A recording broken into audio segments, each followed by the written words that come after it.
Salut, pour ce nouvel épisode, on va parler un petit peu d'actualité et puis surtout des trois perturbateurs de progrès en 2018. Alors, petite page news avant, pour tous les membres VIP, j'ai envoyé un email, mais pour ceux qui n'ont pas reçu, allez voir vos spams, parce que souvent ça arrive en spam, malheureusement. J'ai lancé un groupe Facebook, un groupe privé Facebook spécial pour les membres, afin de pouvoir échanger de manière, on va dire, libre, sans être perturbé par des gens qui sont pas intéressés par le fitness, parce que des fois sur Internet, il y a des gens qui ne sont pas dans notre domaine, donc du coup, les interactions sont un peu ben voilà, sans contenu, sans pertinence, sans rien du tout. Pourquoi? Parce que les valeurs de chacun chacune des personnes sont trop partagées. Et du coup, des personnes tombent sur des pages de fitness et apportent leurs propres valeurs, alors que malheureusement, ce sont pas les nôtres. Et du coup, ben, ça crée, on va dire, des gens qui vont s'abstenir de commenter parce qu'elles n'ont pas envie de débattre avec des personnes qui ne partagent pas leurs valeurs. Donc du coup, j'ai créé un petit groupe Facebook et il démarre plutôt bien. Bon, ça m'a demandé pas mal de boulot en fait. Je m'attendais pas à autant de travail. Pourquoi? Parce que vu que j'ai mis des questions d'entrée, toutes simples, hein, mais pour pouvoir vérifier que les gens sont bien inscrits sur la zone membre, ben, vu que j'ai eu plus de 600 demandes, j'ai dû filtrer une par une, ça m'a pris un petit peu de temps et c'est pas fini. Mais bon, le résultat est concret, je vois les gens qui ils interagissent entre eux, donc c'est plutôt bon signe, je suis assez content du résultat. Autre chose, pas mal de personnes m'ont demandé où se trouvaient les fiches entraînement, les programmes en fonction, voilà, des groupes musculaires, des objectifs, etc. J'ai tout regroupé de façon claire avec des liens et tout, et je vous mets tout en description. Voilà. Deuxième chose, oui, alors voilà, je voulais parler des perturbateurs de progression en 2018. Alors, on pourrait penser, et moi le premier, que depuis quelques années, s'il y a eu cette avancée du fitness, cette grosse mode du fitness qui arrive en France, on peut tirer notre chapeau à un certain Thibaut InShape. Alors, je m'explique. Le personnage, donc l'individu Thibaut InShape, a fait progresser en France le fitness grâce au divertissement, grâce à sa chaîne YouTube, à ses interactions, etc. Ce qui a lancé beaucoup de jeunes à se lancer, à voir que c'était possible, etc. Et puis d'avoir surtout un contenu assez facile d'accès au niveau de la compréhension et puis voilà du support également parce que c'est beaucoup de vidéos YouTube. Donc du coup, je pense que grâce à lui, le fitness a pu s'envoler un petit peu plus vite que prévu. Pourquoi? Je pense que c'est pas uniquement, enfin, s'il n'y avait pas eu Thibaut InShape en France, le fitness aurait quand même décollé parce que ce qui a fait que Thibaut InShape a réussi à se développer, c'est avant tout, bon, bien sûr, son talent, mais également au support. Est-ce que sans YouTube, sans Internet, il aurait fait des petites annonces, je sais pas, dans les journaux? J'en sais rien. Mais en tout cas, une chose est sûre, c'est que sans lui, ça aurait progressé certainement plus lentement, parce que c'est un peu notre Cyprien de la musculation, quoi. Il a beaucoup d'abonnés, une très très grosse notoriété, et puis voilà, une base de fans qui grandissante. Donc, je pense que grâce à lui, beaucoup de personnes se sont mis au fitness et des personnes comme moi qui on est plus dans des domaines, on va dire plus, je sais pas comment on pourrait dire, mais moins dans l'information plus que dans le divertissement, on peut pas nier qu'on en a profité. On en a profité indirectement, c'est-à-dire que forcément, s'il y a beaucoup plus de personnes qui se mettent à la musculation, au bout d'un moment, bon, toutes les personnes ne vont pas devenir des passionnés, mais le peu de personnes qui vont devenir passionnées, à un moment donné, peuvent avoir des chances de tomber sur notre contenu.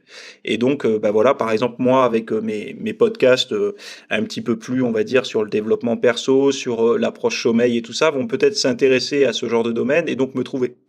Donc c'est une forme de remerciement que je lui fais d'avoir créé tout ce contenu, mais à la fois, on va voir que ça a créé, alors pas à cause de lui, hein, bien au contraire, mais ça a créé depuis mes débuts une différence de perception de l'entraînement, de la nutrition, de toutes ces choses-là, entre aujourd'hui, donc 2018, et quand j'ai démarré la musculation il y a à peu près 10 ans. Donc déjà, moi, le premier perturbateur que je remarque, c'est la multiplication des méthodes. Alors, on pourrait penser que c'est bien d'avoir des tas de méthodes d'entraînement, parce que ça en fait pour tous les goûts. Mais sur des individus qui ont une absence de goût pour l'entraînement à la base, qui ont une absence de goût, ces personnes-là vont être perdues. Donc en fait, c'est pareil, une personne, tu la mets devant un rayon. La personne a décidé de s'acheter du poulet. Elle a décidé de s'acheter du poulet, mais elle a aucune idée, aucune connaissance sur la qualité de la viande, sur le bio, le machin. Elle sait rien de tout ça. En face d'elle, elle a 10 morceaux de poulet différents. Si elle n'a pas un minimum de connaissances et de goût, elle va passer 3-4 heures devant le rayon. Et au bout d'un moment, elle va demander à un proche, tu me conseilles lequel? Pourquoi? Parce que cette personne, étant donné qu'elle a une absence de connaissances et de goût, parce qu'elle n'a jamais testé, ça va être soit du hasard, soit elle va demander le conseil d'un ami. Et en fait, les méthodes d'entraînement aujourd'hui, c'est un petit peu la même chose. Beaucoup de personnes se retrouvent face à des tonnes d'informations, de contenu sur l'entraînement, et sur la nutrition, c'est pareil. Pour les personnes qui ont déjà certaines connaissances, certaines valeurs, un certain goût, par exemple pour les entraînements en plein air, ou les entraînements à domicile, ou les entraînements en salle de sport, ça va les aider à s'orienter, le fait d'avoir le choix. Mais pour les personnes qui en savent rien, ça les met un petit peu dans le doute. Et en règle générale, ce sont ces personnes-là qui vont prendre des coachs, qui vont un petit peu déléguer. Au lieu de demander le conseil aux proches pour le blanc de poulet, ils vont demander le conseil au coach pour savoir laquelle méthode d'entraînement est la meilleure, quoi. Donc ça, c'est un perturbateur. Pourquoi? Parce qu'avant, quand il y avait plus ou moins qu'une seule méthode de, on va dire, bodybuilding, musculation, fitness, il y avait plus ou moins une façon de faire, une ligne de conduite à tenir pour se muscler. C'était relativement simple. On acceptait les contraintes et on y allait, quoi, on fonçait. Aujourd'hui, il y a des méthodes qui sortent où on gomme un peu les contraintes. Enfin, on essaye de vous faire croire qu'on va gommer les contraintes et que vous allez avoir que du positif, que ça va être miraculeux, bref. Donc du coup, il y a tellement de choses et c'est tellement récent qu'il y a des absences de retour, de retour sur expérience, on va dire. Du coup, les personnes, elles ont peu de données, de choses pour pouvoir se décider. Donc pour moi, je pense que c'est un des facteurs qui vient perturber la progression en 2018, qui vient finalement freiner le débutant et le maintenir un petit peu dans sa position de départ trop longtemps. Donc en fait, il prend du retard, tout le monde décolle, et puis lui, il n'arrive pas à se décider quel chemin il prend, quoi. Donc après, la solution pour ça, je vais pas dire aux gens de me suivre moi, ça serait assez prétentieux. Je préfère recommander aux gens de se concentrer sur une seule personne. Pourquoi? Parce que même si cette personne-là n'est pas la meilleure, n'est pas la plus intéressante, n'est pas la plus qualifiée, c'est pas grave. Pourquoi? Parce que si la personne ne choisit jamais, elle va toujours stagner. Si la personne un jour choisit une personne qui n'est pas forcément la meilleure, elle aura probablement une petite progression, et au bout d'un moment, elle aura certaines valeurs, elle aura détecté ce qu'elle préfère, c'est-à-dire par exemple sous forme de l'entraînement, si elle préfère plutôt s'entraîner chez elle, à domicile, en extérieur ou en salle, elle aura déjà une petite grille de lecture par rapport à ses propres envies, ses propres goûts. Et si la personne ne progresse pas du tout, c'est-à-dire que en suivant un individu ou une individu, alors je sais pas si on peut le dire comme ça, là à chaud, j'ai du mal à savoir,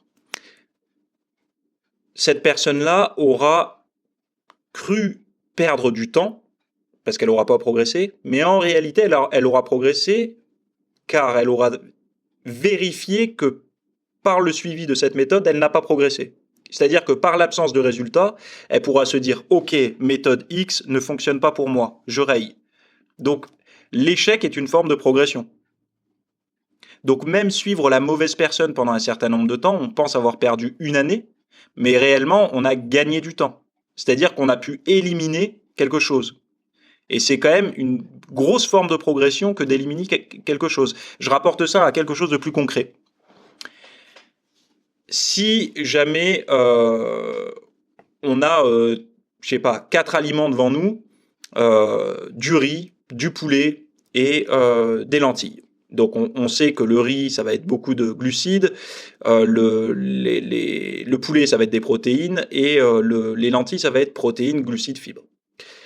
La personne veut combler son manque de protéines et consomme à la fois pendant un mois que du riz, à la fois pendant un mois que des protéines, à la fois pendant un mois que des lentilles. Elle va se rendre compte par défaut que quand elle consomme que du riz, eh ben, ça se passe mal au niveau de sa progression en termes de masse musculaire et même en termes de maintien de masse musculaire. Donc par définition, elle va se dire que ça marche un peu mieux avec les lentilles et bien avec le poulet. Elle va voir également qu'elle pourra modifier sa diète et pas inclure que du riz dans sa diète. Elle va devoir ajouter une autre source d'aliments pour avoir un petit peu de protéines. C'est plus ou moins la même chose, c'est-à-dire qu'en essayant, les essais-erreurs, on va dire, cette personne-là va réussir au fur et à mesure de se concocter plus ou moins sa propre façon de s'entraîner, sa propre façon de s'alimenter. Et je pense qu'aujourd'hui, les personnes n'ont pas envie de faire des erreurs, elles n'ont pas envie. C'est-à-dire qu'elles cherchent en permanence la meilleure solution. Mais en cherchant en permanence la meilleure solution, elles ne passent jamais à l'action. Donc du coup, ça, c'est une vraie forme d'échec. En cherchant la perfection, en fait, on est perpétuellement en échec, parce qu'on démarre jamais. Donc ça, c'était le premier point. Le deuxième point, le manque de temps libre. Alors j'ai marqué, on pense que l'on manque de temps, mais si on en manque, c'est bien qu'il est utilisé par quelque chose. C'est-à-dire qu'on décide de consacrer du temps à quelque chose. Si on n'a pas de temps, on a tous 24 heures, donc on passe à peu près entre 6 et 8 heures à dormir. Donc il nous reste, on va dire en moyenne, il nous reste 16 heures. Il nous reste 16 heures d'éveil. Sur ces 16 heures d'éveil, on ne fait pas plus qu'avant en termes de productivité. On fait juste plus de choses. Et ces choses, en partie, qu'est-ce que c'est ? Une étude, alors je l'avais mis dans une... Si vous voulez la référence, allez regarder sur mon site, il y avait l'étude, le lien. Environ 4 heures devant les écrans. Donc je crois que c'était 3 heures, un peu plus de 3h30, quelque chose comme ça. Devant les écrans. Donc c'est télé, Netflix, tablette, les emails, tout ce qui a un écran à LED, quoi.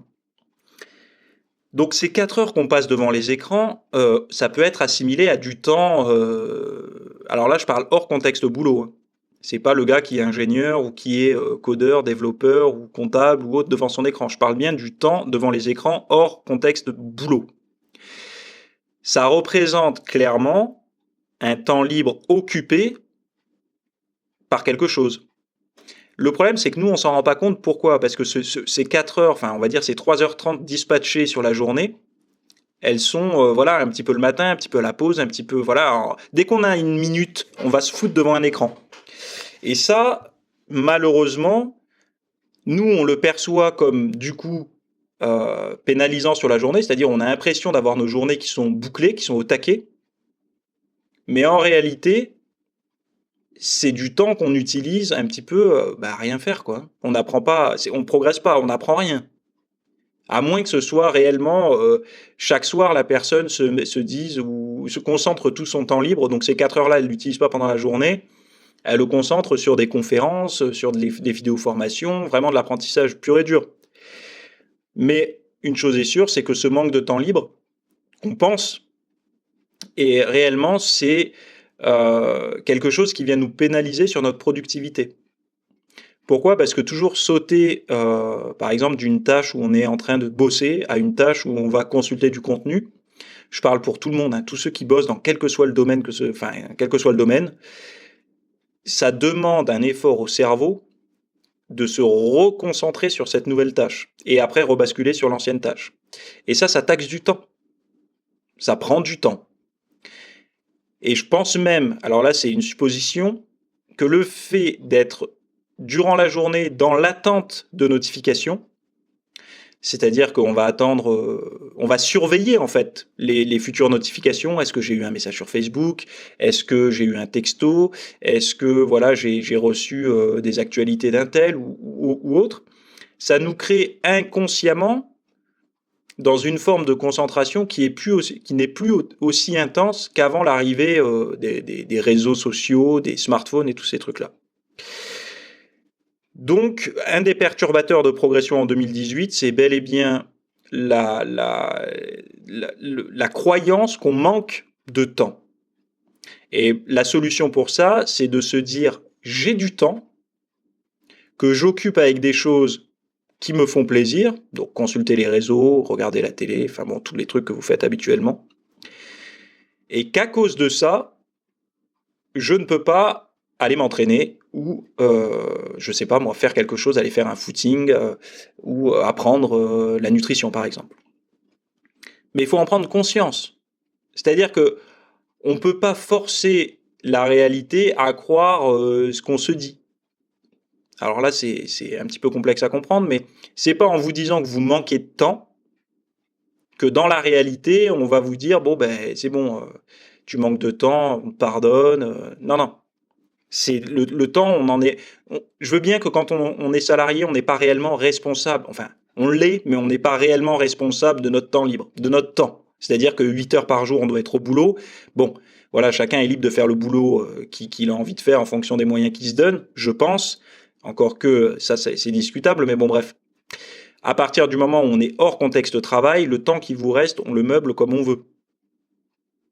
Comme on souhaite. À partir du moment où, voilà, on a tous du temps libre. Donc, je pense qu'à un moment donné, il faut reprendre conscience de ça et se dire, quand on occupe du temps libre avec du Netflix et du téléphone portable, il faut se dire, je suis conscient que là, je suis en train de griller des cartouches, des minutes de temps libre à me divertir, à flâner, à rester un peu au point mort. Alors parfois c'est nécessaire, c'est-à-dire que bah voilà, des périodes où on a envie un peu de se reposer les méninges, c'est pas de problème. Mais quand on a pour objectif de se transformer, de perdre son tour de taille, etc., il y a un moment donné où ce temps libre va devoir se sectoriser et on va devoir placer un petit peu de ce temps libre dans l'effort, tout simplement. Alors, moi je mettais, le problème c'est de meubler du temps par le confort à l'excès, aujourd'hui c'est ce qu'on fait, au lieu de le meubler par de l'effort. Donc le confort, le confort, je le répéterai jamais assez, on cherche le confort absolu et on comprend pas aujourd'hui pourquoi on a mal partout, pourquoi on dort mal, pourquoi, enfin il y a toutes ces choses-là, enfin je dis c'est surtout pour les personnes qui sont extrêmement sédentaires et qui ont l'impression de subir quelque chose finalement. Et en fait elles subissent que leur confort. Ce qu'elles subissent, c'est le choix d'avoir décidé de vivre une vie trop confortable. Mais ça, c'est un autre débat. Je pense que la notion de confort n'est pas comprise par tout le monde. Troisième point, la généralisation des individus dans l'inconscient collectif. Alors, là, je m'explique un peu. J'ai noté tendance à vouloir entrer dans une case. Alors, par exemple, ça peut être les morphotypes. Donc, on va essayer toujours de nous placer tous dans des cases. Alors, les morphotypes, endomorphes, mésomorphes, ectomorphes, tous ces trucs-là. Moi, je pense que c'est pas nécessaire de savoir quel est notre morphotype, surtout que on n'est pas tous d'accord sur les morphotypes d'ailleurs. Donc, je vais pas débattre là-dessus. J'en ai déjà parlé longuement dans une grosse vidéo membre. J'ai exposé mon point de vue par rapport à ça. Mais moi, ce que je vois, le plus gros point faible de ce truc-là, c'est que ça va brider les gens. C'est-à-dire que si on est dans telle ou telle case, on va avoir qu'un champ limité d'action. Si on se place volontairement dans telle ou telle case, on va se dire, bon ben, vu que je suis là-dedans, ça sert à rien que j'essaye ça, moi j'ai le droit uniquement de faire ça. Et ça, moi je trouve que c'est un gros problème. Pourquoi ? Parce qu'en fait, on perd le contrôle. En fait, on est contrôlé par autre chose. Qui n'est pas nous. Ça se trouve, on aurait bien aimé faire les trucs que font l'endomorphe, mais vu qu'on est ecto ou mésomorphe, non, c'est pas dans les textes, donc je le fais pas. Et ça, moi, j'ai un petit peu de mal avec ce genre de choses. Bref. Donc, vouloir toujours se mettre dans une case, pour moi, c'est un facteur limitant. Et c'est un perturbateur de progression. Et qui s'est un petit peu généralisé aujourd'hui avec, l'avènement, on va dire, du fitness en France. Après, il y a eu la tendance à se concentrer uniquement sur le concret, comme l'entraînement et la nutrition, et d'oublier l'abstrait. Alors l'abstrait qui serait le reste du temps, en fait. Les gens, ils vont avoir tendance à nous dire qu'ils ont tout essayé, ils mangent bien, ils s'entraînent bien, et pourtant ça ne fonctionne pas. Sauf que dans le calcul, moi je répète toujours aux gens que l'entraînement qui représente, allez, maximum 2 heures de la journée pour les personnes qui traînent le plus la patte à l'entraînement, ça représente qu'une petite fraction de la journée.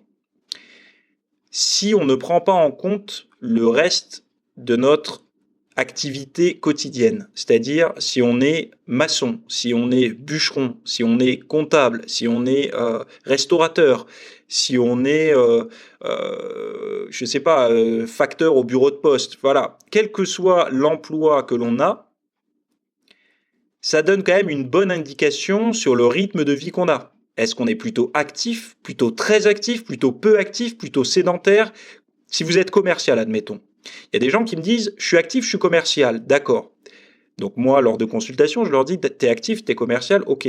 Mais durant ta journée de commercial, comment tu définis que tu es actif ?» Eh ben, je fais beaucoup de kilomètres dans la journée, je vais à droite, à gauche, etc. Non. En fait, t'es actif grâce à ta voiture. Mais toi, ton corps, est-ce qu'il est actif ou pas? Combien de temps tu passes debout? Ah, bah en général, les rendez-vous avec les clients, ça dure 15 minutes. Donc pendant les 15 minutes, je vais être debout. S'ils me reçoivent dans leur bureau, je vais être assis. Après, je remonte en voiture, je suis assis. Puis je fais une pause pour déjeuner, je suis assis. Finalement, ils sont presque autant assis que quelqu'un qui travaille dans un bureau, qui prendrait sa pause café, qui irait au bureau d'à côté pour discuter 5 minutes, qui prendrait sa pause déjeuner, etc. Donc le côté actif, il faut bien comprendre ce que c'est. Être actif, c'est utiliser les muscles de son corps durant la journée. Marcher, pour les gens qui vont avoir un boulot où ils marchent. Moi, j'ai un ami qui est fleuriste. Il a une toute petite boutique qui fait très peu de mètres carrés. Hein. Ça doit faire, je sais pas, peut-être maximum, peut-être 40, 50 mètres carrés à tout casser. Et encore, non, ça doit être plutôt dans les 40 mètres carrés. Pourtant, dans cette petite surface-là, lui, il bouge pas beaucoup. Hein. Il fait pas des kilomètres pour aller voir ses clients. Hein. C'est ses clients qui viennent déjà, et en plus de ça, quand il les voit, il circule dans 40 mètres carrés. Pourtant, sur ses 8-9 heures de boulot, il fait plus de 30 000 pas. Donc, il est extrêmement actif. C'est pas parce qu'on bouge peu en termes de distance, sur une distance nette, on va dire, d'un point A à un point B, qu'on fait beaucoup. On peut bouger énormément sur une petite surface. Quelqu'un qui est dans la restauration, qui est en cuisine, qui travaille en cuisine, et qui va travailler sur son poste de travail en permanence, c'est-à-dire qu'il va naviguer entre le four, le plan de travail, le piano pour la cuisson, etc. Cette personne-là, elle va bouger dans une très petite surface, mais pourtant elle va bouger énormément, et avec les bras, les jambes, etc. Cette personne va être active. On a du mal à se représenter ce qu'est être actif. Et je pense qu'aujourd'hui, on se concentre trop sur l'entraînement et la nutrition. Et si on n'a pas de résultat, on ne va pas remettre en cause le reste de notre style de vie, mais on va se dire telle méthode ne fonctionne pas, ou moi j'ai testé telle alimentation, ça ne fonctionne pas sur moi. Mais il faut bien se dire une chose, c'est qu'une méthode, c'est pour ça que je parlais de la généralisation, quand on prend un programme X sur Internet pour la prise de masse, qu'on va le donner à mon pote là, qui est fleuriste, et on le donne à un autre qui est commercial et qui est tout le temps dans sa bagnole ou assis dans un bureau. Évidemment qu'il y en a un des deux qui va progresser plus vite que l'autre. On va dire en termes de poids de corps. Celui qui est plus sédentaire va progresser plus vite, puisqu'il dépense moins. Mais l'autre qui est plus actif va peut-être progresser moins vite et peut-être avoir un physique moins disgracieux aussi. Parce que si sa prise de masse lui fait prendre du gras à celui qui est actif, donc celui qui est réellement le fleuriste, si elle lui fait prendre du gras, un petit peu de gras, bah imaginez ce que ça va faire prendre en gras à celui qui est tout le temps dans sa voiture. Et c'est pour ça qu'il y a beaucoup de personnes qui vont abandonner leur prise de masse en se disant « j'ai démarré, j'ai pris du bide en 1 mois, un truc de fou ». Ouais, non mais attends, combien de calories t'as ajouté par rapport à ce que tu mangeais avant? Et aussi, quel est ton rythme de vie? Faire 1 heure de sport par jour, moi j'appelle pas ça être actif. C'est très bien pour la santé, mais c'est pas être actif. Être actif, c'est quelqu'un qui a un travail physique. Déjà, par définition, quelqu'un qui a un travail physique est quelqu'un qui est actif, mais quelqu'un qui a un travail physique plus s'impose du sport en fin de journée ou en début de journée ou en milieu de journée, c'est une personne qui est très active. Donc, la généralisation des individus dans l'inconscient collectif fait aussi que c'est un perturbateur de progression. Parce que les gens, ils ont tendance à vouloir ressembler à tout le monde, à dire je vais faire la méthode X ou la méthode Y. Ben en fait, la méthode X ou la méthode Y, c'est prendre qu'une fraction de la méthode faite par celui qui la propose. Si on veut vraiment faire une méthode d'entraînement, c'est tout le style de vie de la personne. C'est-à-dire que la personne, si on veut reproduire, moi j'ai rien contre les personnes qui veulent se comparer et imiter d'autres personnes. Je trouve ça très dynamisant. Les personnes disent faut pas se comparer, etc. Mais bon, bref, chacun est libre de faire ce qu'il veut. Les gens qui vont dire ouais, mais donc ça veut dire que celui qui se dope, toi tu recommandes de le suivre. Non, non, moi je m'en fous. Les gens sont assez grands pour voilà, le dopage c'est illégal, c'est dangereux. Je veux dire, personne n'est abruti au point de croire que c'est bon pour la santé et que c'est légal. Donc chacun fait ce qu'il veut. C'est pas à moi de dire attention machin. Non. Par contre, une personne qui veut s'inspirer d'une autre, elle a le droit. Si ça la dynamise et que c'est la seule façon pour cette personne de se motiver, où est le problème? Enfin, je vois pas. Enfin bon, bref. Et donc, pour revenir à ce point-là, croire que en suivant essentiellement la partie nutrition et la partie entraînement, on va avoir les mêmes résultats, je pense que c'est une bêtise. Il faut pousser plus loin le raisonnement et se dire, ok, je fais bien sur la nutrition, je fais bien sur l'entraînement. Le reste du temps, est-ce que je fais bien aussi pour aller dans le sens de mes résultats? Si je veux être sec, que je mange propre, c'est-à-dire que je mange de manière hypocalorique, raisonnable, sans trop couper les calories d'un coup pour pas me foutre en l'air le métabolisme, si je m'entraîne correctement pour maintenir ma masse musculaire avec quand même des charges lourdes, un peu de cardio si j'ai beaucoup de gras à perdre, etc., mais qu'à côté de ça, le reste de la journée, je suis assis sur une chaise, c'est la politique du moindre effort, etc., il y a quand même quelque chose qui fonctionne pas dans le raisonnement. Si on veut perdre des réserves de graisse, c'est comme une bagnole. Si on veut tomber en panne d'essence et épuiser la réserve d'essence, il faut faire des kilomètres. Le corps, c'est pareil. Si on veut commencer à taper dans les graisses, les réserves graisseuses, il faut amener le corps un petit peu à avoir envie d'utiliser ses réserves. Et si on compte que sur le divertissement audiovisuel et le fait de penser à 2-3 trucs dans la journée pour brûler des calories, ça va être hard, quoi. Enfin, je veux dire, on va plus rapidement se blaser de notre diète et de l'entraînement par absence de résultats. Bon, après, moi, ça, voilà, c'est ce que j'ai remarqué. J'avais envie d'en parler. Pourquoi? Parce que, comme je disais au début enfin, pas de la vidéo, parce que c'est un podcast, au début du podcast, je pense que grâce à certains youtubeurs, donc j'ai nommé Thibaut InShape, pourquoi? Parce que c'est aujourd'hui, on peut pas se cacher, il y en a beaucoup qui le critiquent. Enfin bon, même des gros youtubeurs qui le critiquent. Moi, je vois pas pourquoi on le critiquerait. Il a amené beaucoup de gens à s'y mettre. Pour les gens qui ont un business sur Internet, forcément que de manière décalée, ça deviendra profitable puisque ça fait des nouveaux pratiquants, donc forcément des nouveaux clients potentiels. Dans tous les domaines, pour les salles de sport, c'est pareil, ça fait de plus en plus d'adhérents. Donc, il a quand même encouragé le mouvement fitness un petit peu dans tous les sens, c'est-à-dire dans le côté motivation, dans le côté business, dans le côté, enfin voilà, la vague fitness a quand même bien évolué grâce à lui. Donc bon, je vois pas pourquoi on le critiquerait. Après, bon, c'est aussi grâce aux plateformes, aux médiums comme on dit, donc à YouTube, Instagram, tous ces trucs-là. Il y a beaucoup maintenant, ils appellent ça des influenceurs.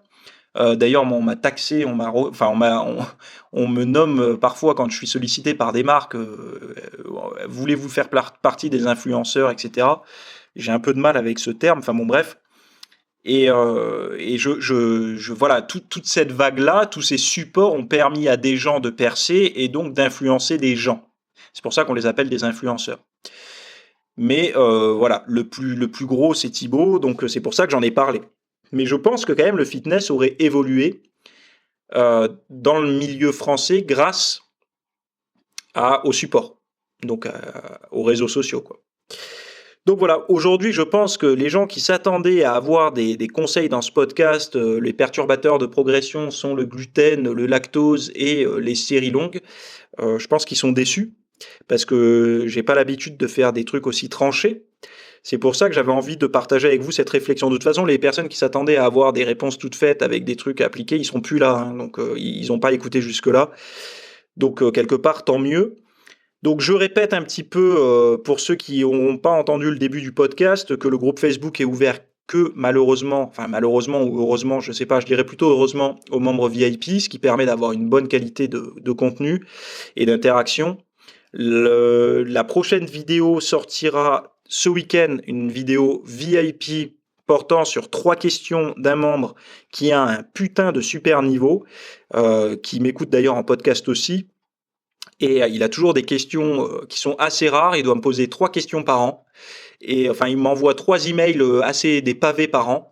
Et on sent que derrière ces emails, il y a eu pas mal de questionnements et qui vient vers moi que quand il en a plein le cul et qu'il veut une piste d'action ou un regard extérieur. Donc je vais répondre à ces questions qui me semblent intéressantes et d'ailleurs c'est pour des personnes qui ont du mal à prendre de la masse musculaire. Donc là on sort du contexte des personnes qui ont du mal à perdre du gras, mais plus dans des personnes qui ont beau se gaver et qui ont beau s'entraîner dur, les gains viennent assez difficilement. Quand ils s'arrêtent un week-end ou une semaine, ils ont l'impression de perdre je sais pas combien de kilos de masse musculaire. Et ça traitera un petit peu de tout ça. Donc je vous laisse ici, podcast long. C'est peut-être parce que j'ai un peu hiberné sous la neige à Montpellier, donc du coup j'avais pas mal de choses à dire. Je vous souhaite une très bonne semaine à tous et en attendant, restez un petit peu concentrés sur votre entraînement, votre diète et votre style de vie global. Bye.